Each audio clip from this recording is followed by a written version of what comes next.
Burgundy, Bourgogne, home of the most expensive white wines in the world.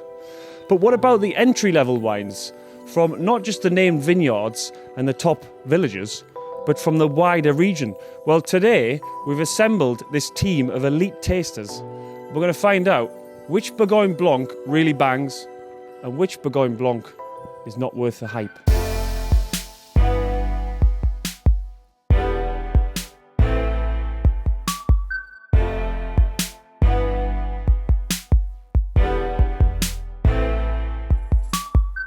Bourgogne Blanc is a great way of getting into a producer because you're tasting the entry-level wine from a producer, but you're getting a sense of their style. Yeah. Most of the Bourgogne Blancs are made out of Chardonnay, but you're actually allowed to put a little bit of Pinot Blanc or Pinot Gris in the blend, I believe. Is that right?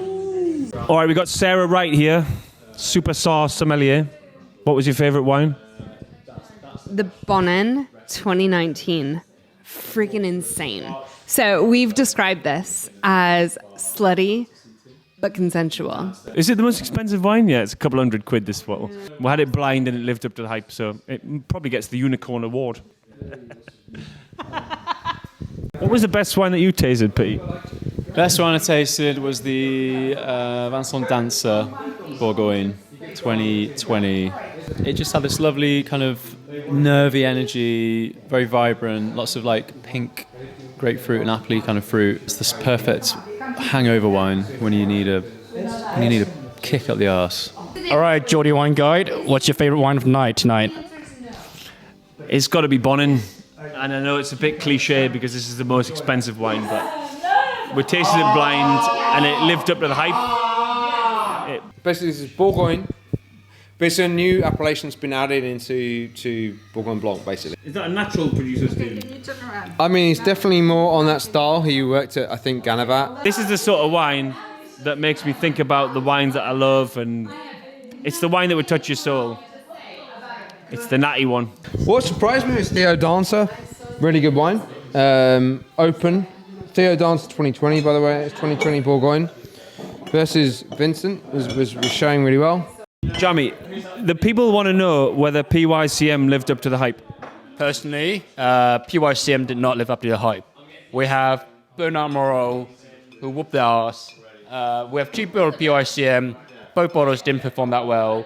We had Le Fleuve 2018, did really amazingly. Well, that's a classic wine that just delivered what we expected, isn't it? We had Benoit Aunt. Benoit Aunt was stunning, reductive, seductive. Can't complain. The wine that really impressed me tonight, Bernard Moreau. There you go, Bernard Moreau 2020. Paul Pilot was also amazing, 2020. This wine I was expecting a bit more from, just a bit too funky, natty. We don't mind natural wine, obviously, on the programme, but this was a bit too funky. Massively disappointing. Le Fleuve, unaffordable, but basically banging. If you can get Le Fleuve, it's great, and it showed. I think it really showed. It showed its class. So there you go. It rings in your head.